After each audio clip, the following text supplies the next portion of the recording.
muchas gracias por estar acá con nosotros. No, buenos días, al contrario, todo bien. Es un gusto hablar con ustedes. Muchas gracias, Osvaldo. Mire, sobre todo preguntarle, ¿no? Con todo lo que usted ha pasado, con toda su experiencia en la militancia, ¿cómo puede explicar el gobierno que tenemos que se haya elegido esta opción, ¿no? Democráticamente, que se haya votado por un gobierno de estas características? Existieron varios factores. Nosotros, por un lado, hay un desarrollo de una mentalidad diferente a través de los medios de comunicación, muy acentuada en los últimos 20 años. Y eso fue conformando un formato de pensamiento autoritario, racista y en muchos casos muy despreciativo del sentimiento nacional. Contribuyó también un muy mal gobierno de Macri después del 2015. El gobierno de Fernández no fue tan malo como Macri, pero fue un gobierno que no tomó decisiones felices. Le pongo eso a ver el tema de la pandemia, que no es poco, le pongo la sequía, llama el sabotaje permanente de los grupos económicos que siempre tratan de perturbar la creación y la actividad de los gobiernos populares. No obstante, llegamos a la alternativa a esta última elección con un gobierno nuestro, malo, que no cumplió con las expectativas, y además con una conclusión rarísima. El gobierno el partido que parecía que era el PRO, o Cambiemos, vamos a llamarle, todo ese frente, que parecía que era alternativa del peronismo, entró tercero.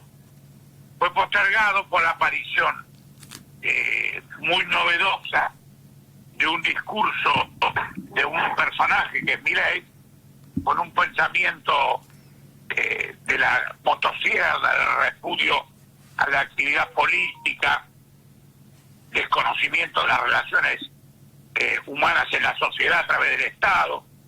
En una palabra, un fenómeno muy raro, fruto de una difusión de su personalidad a través de los medios de comunicación. Volvemos al tema de los medios de comunicación y la presencia de sectores muy postergados, cuando hablo postergados, gente al borde de la miseria absoluta, sí. Que intuyeron que ahí estaba una visión de cómo modificar su realidad social. Un equívoco gigante.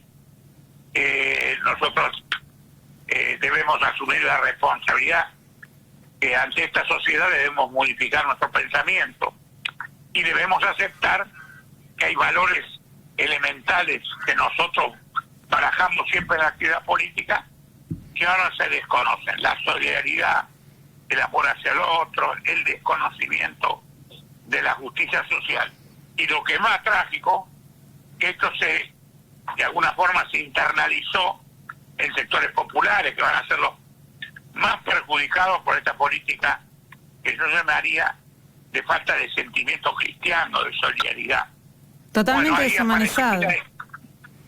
Hay una carambola gigante en la elección de las PASO. Milei gana, en la elección legislativa ya, digamos, presidencial buena, ganamos nosotros, y ahí se produce la carambola. El PRO, al quedar tercero, hace una alianza con el segundo, que es Milei. Los dos se juntan en el balotaje. El PRO aporta el sentimiento gorila, reaccionario, poco solidario. Y Milei aporta lo que aportaba la motosierra, un discurso delirante, que sigue siendo delirante.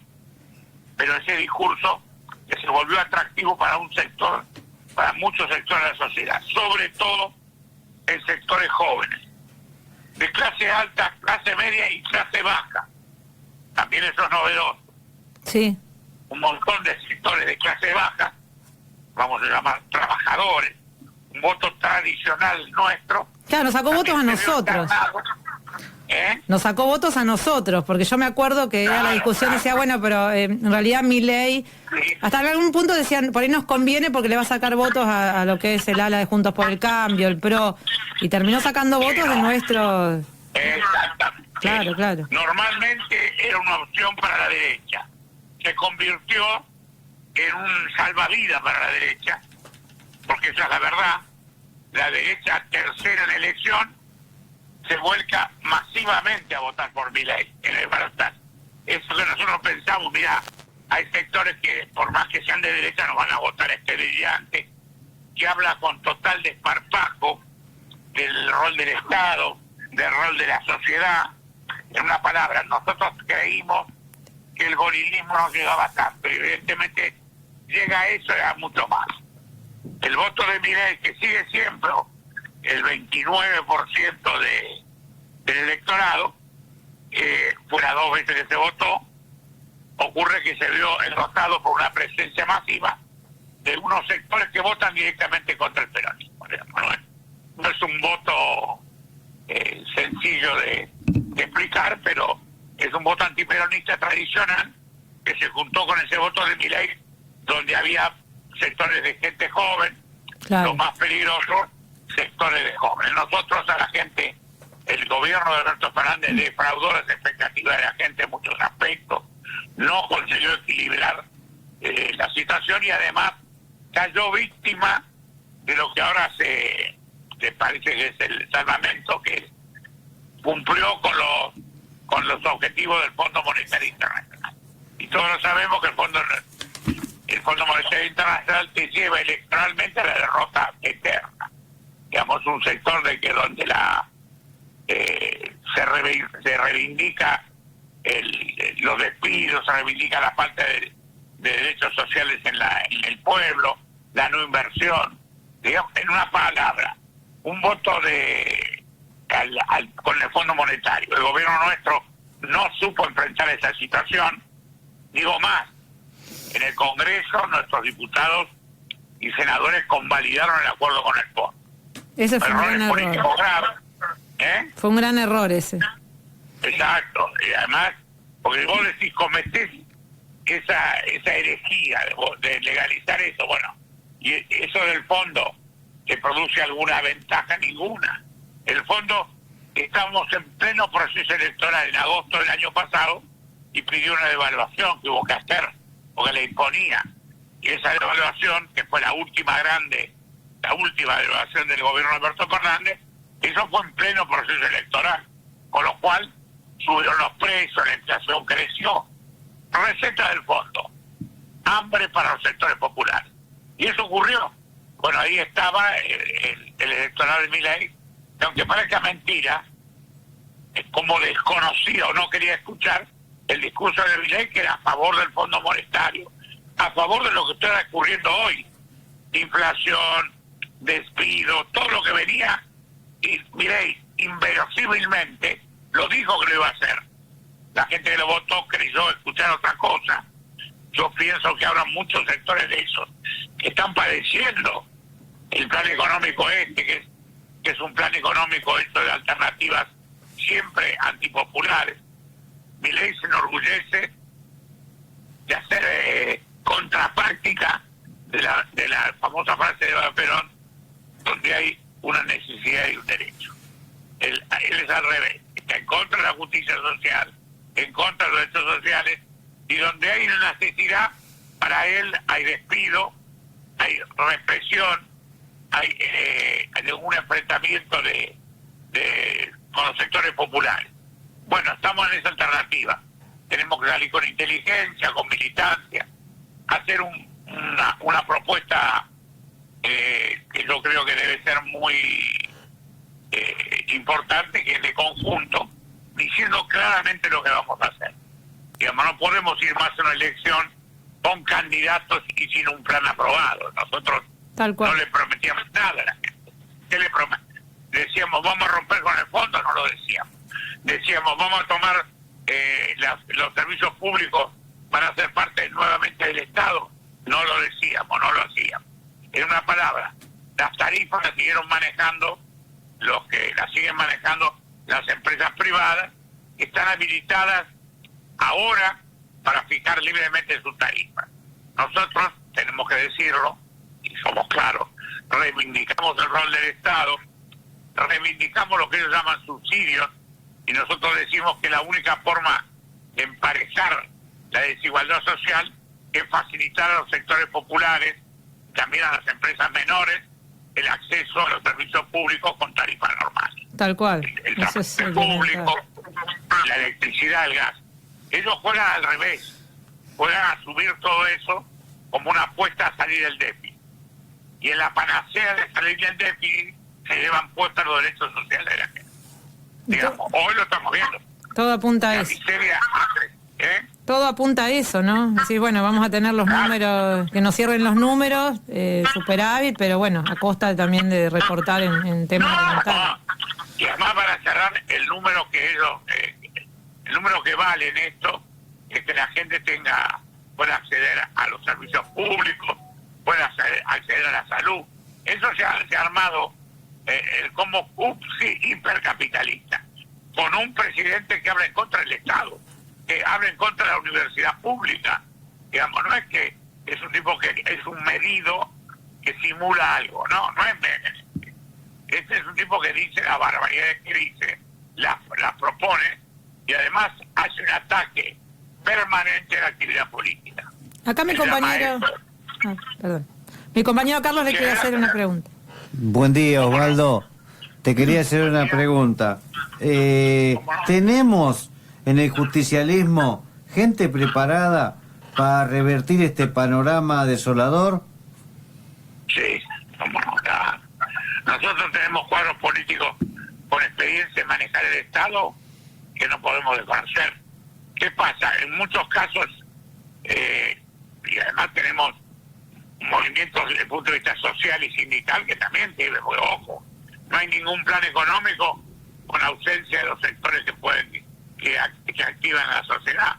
Bueno, podés proyectar un gobierno hasta yendo a la CGT, a la CTA, a las organizaciones de reivindicación de los sectores bajos, digamos. Pero nosotros tenemos todo eso. Tenemos que unificar un discurso, tenemos que ponernos de acuerdo en que el ejemplo mejor es la provincia de Buenos Aires, que les parezca mentira en este momento, que es una isla. Entonces en esa isla, dentro de todo, y la crisis y la falta de recursos con que la ha condenado la nación, se respetan las paritarias, la paritaria docente. Estoy hablando de cosas complicadas, La paritaria docente no es fácil. Y se respetan el rol de los trabajadores del Estado, no hay despido masivo. Con lo cual tenemos que decir que hay una posibilidad de hacerlo.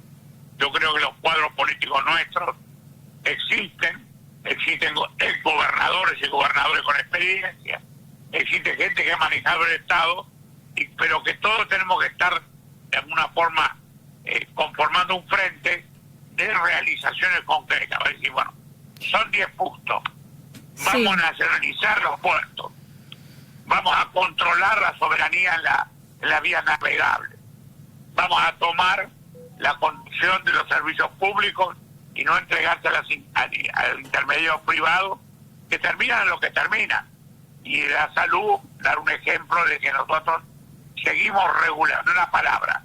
Nosotros queremos gobernar con el control absoluto por parte del Estado de lo que hace a la definición social de la riqueza. Y entonces ahí tenemos que estar, vamos a estar bien, pero sin negar que la actividad privada va a seguir. Nosotros no creemos en el fin del capitalismo en la Argentina. Lo que sí no queremos es un capitalismo salvaje, un capitalismo que no reconoce ningún derecho y que quiere todo para sí. Aunque parezca mentira, hay montones de sectores que el otro día, con ironía, se reían cuando el presidente de la Nación decía la barbaridad de decir que el que evade y el que compra dólares y los lleva al mercado negro y los lleva al exterior es un héroe. Una enormidad desde el punto de vista social y político y económico. Se divertían. Los empresarios nuestros sonreían, con lo cual eso es lo bochornoso de la ciudad. No lo que dice el presidente, que ya lo conocemos. Claro, que tenga un sector. Claro, que tenga un sector que lo apoye y que vaya en contra del país, porque son empresarios que... haciéndose cómplices de esa barbaridad. Los tipos más ricos del país, sentados ahí sonriéndose como diciendo, mirá qué bien, la podemos sacar gratis esta. Parece que digamos, hemos llegado a un desenfado de la actitud de los sectores poderosos. Bueno, están apoyando a Milei, se reúnen, toleran de él todos los despropósitos que no tolerarían de nosotros. Nosotros hubiéramos dicho la mitad de las groserías y las cosas, en reacciones desubicadas de Milei, estaríamos en cadena nacional. Pero ¿qué ocurre? Ellos entran en el plan económico hasta se fuman a Milei, como dicen los muchachos. Se lo fuman porque les conviene económicamente. ¿Qué expectativas tiene? Perdón, al Milei grosero, machista, sí. Al que tipo que hace del humor de él el escarnio del igual, ¿no? Digamos, eso es la reivindicación de lo que nosotros debemos poner muy en cuestionamiento cuando tratamos la sociedad. El otro, nosotros somos el otro. Entonces no podemos hablar en el tono que habla él, el desparpajo que lo usa, y además esa conversación de despedida de soltero con chistes, con groserías de todo tipo. A Cristina se la criticaba por si bailaba, por si se ponía un pantalón, o sea, la verdad yo digo realmente... Al lado de esto, sí. No. Por cualquier cosa, sí. El civil que hizo de los atributos del burro en un colegio público, eso ya es la revista del año 40. Entonces, eso es el presidente de la nación. Pero ojo, todos los republicanos, entre comillas, que cualquier gesto nuestro le molestaba, ante eso, se sonrieron, dijeron, hacen un pudor falso y dicen una crítica superficial, pero no manifiestan lo que es real.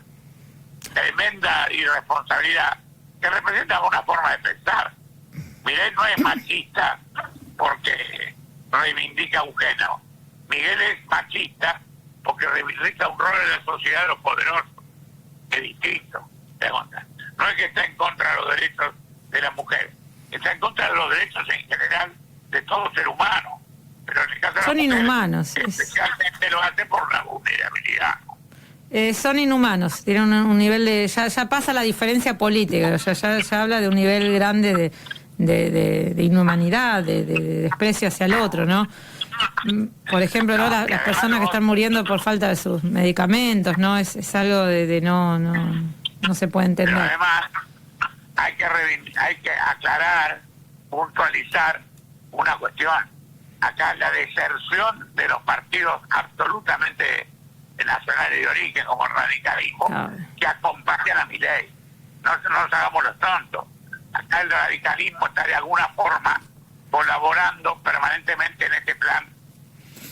Yo lo noto por los legisladores radicales que permanentemente están llevando adelante esta famosa ley y no se les cae de la boca. Lo primero que nombran es la reforma laboral. ¿Y usted se acuerda, perdón, ¿no? ¿Usted se acuerda cuando gobernaba Alfonsín que había un señor que era Mucci que apuntaba a eso?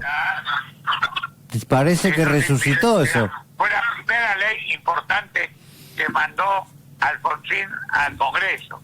La primera fue la reforma laboral. Perdón. ¿Dónde salió el famoso affair económico de la Banelco? ¿Qué ley se discutía? Sí, la reforma laboral. Pero estaban hablando de sobornar, como lo hicieron, que se compró a legisladores para sacar la ley de los derechos, de restarle al movimiento sindical, los obreros, los trabajadores derechos.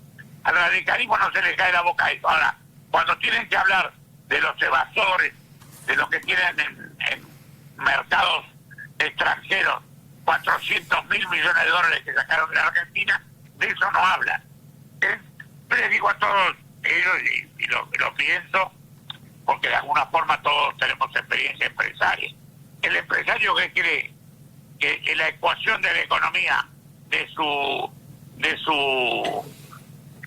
negocio es que los trabajadores no tengan derecho al reclamo, que no pague despido, que no pague aguinaldo y vacaciones. El negocio anda mal.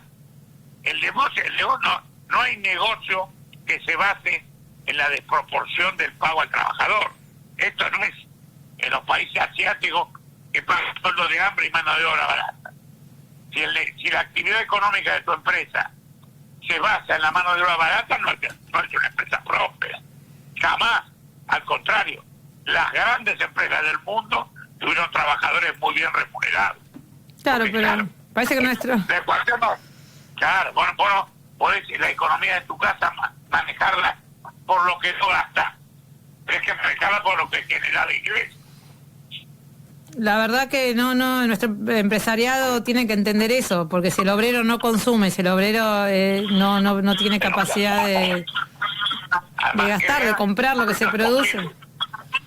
Cuando que no haya paritaria, que haya una situación de desigualdad, ¿cuánto dura eso y el estallido social? Pero ¿cuántas veces lo mismo? La dictadura militar no pudo con eso. Asesinó a 30.000 argentinos, encarceló. Claro. Pudo llevar adelante un plan económico y ni así lo pudo llevar. Ni así lo pudo llevar. Pero lo que tenemos que estar claros nosotros, ¿qué hacemos con este país el día que retomemos el poder? ¿Cuáles son las cosas que le ofrecemos a la sociedad? Eso me parece que tenemos que recuperar toda esa juventud, esos sectores populares que perdimos, los tenemos que recuperar. Pero yo digo, muchos padres, y hablo de padres, no de abuelos, de padres, no le cuentan a sus hijos el 2001. Sí. ¿Por qué no le contan? Porque es lo más sencillo. Dice que uno los pibes por ahí no vivieron el 2001. No lo vivieron, claro. Porque tienen 20 años. Pero tienen 20 años o 25. Pero vos que sos el papá estabas en el 2001. Te pasó lo que te pasó. Te pasó el corralito, te pasó los despidos, te pasó el hambreamiento de la sociedad argentina. 39 muertos en Plaza de Mayo. 39 muertos en Plaza de Mayo. El relato elemental de la sobremesa en la casa del trabajador debe ser ese. Mirá que esto pasó así, así. Contarle la historia a esos pibes, porque yo noto que es como han nacido un repollo, pobres. Han nacido con 20 años en la cabeza, con TN, con toda la basura de los medios de comunicación, lavándoles el cerebro. Eso también hay que poner en la balanza. Sí, el TikTok, las redes. La falta de solidaridad es un ejercicio que los sectores de derecha han normalizado. Han hecho del pobre un negro ladrón y que es choripanero, sí. Y además si recibe aporte social es un planero. El planero. Racismo puro. Pasan por una villa, no entiendo el problema. ¿Tiene expectativas sobre el discurso que va a dar hoy Cristina en Quilmes? Hoy voy a ir, sí. Va a ir para allá, bien. La expectativa mía es que haga una convocatoria y una aparición a unir los sectores del peronismo en un territorio que es fundamental, porque además, digámoslo, a Milei no nos ganó en la provincia de Buenos Aires. No nos ganó ni con el balotaje. Cuando fue una hora para él tampoco la pudo ganar. Con lo cual hay una reserva. Hay sectores populares que apoyan nuestro planteo y lo entienden. Tenemos que mostrar nosotros nuestra propuesta, tenemos que actualizarla, tenemos que decir a la gente que para gobernar hay que pisar callos. Esto ha pisado la cabeza de la gente, no callos. Y nadie se cree que un tipo está pagando 700 pesos el colectivo y hay que preguntar, hermano, claro. Y mirarlo a los ojos y decirle, ¿vos qué te parece esta historia? ¿Me entendés? Lo elemental.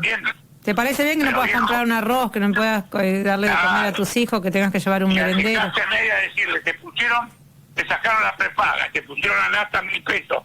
Hermano, ¿qué crees que es esto? ¿Cómo llegas todavía? ¿Cómo estás? Bueno, les agradezco mucho la mañana que me han dado. A usted le agradecemos mucho porque la verdad que tener su palabra nos vale un montón, nos sirve un montón y bueno, ojalá que, como dice mi compañero, que sea la primera de otras próximas entrevistas. No hay ningún problema. Un gusto enorme.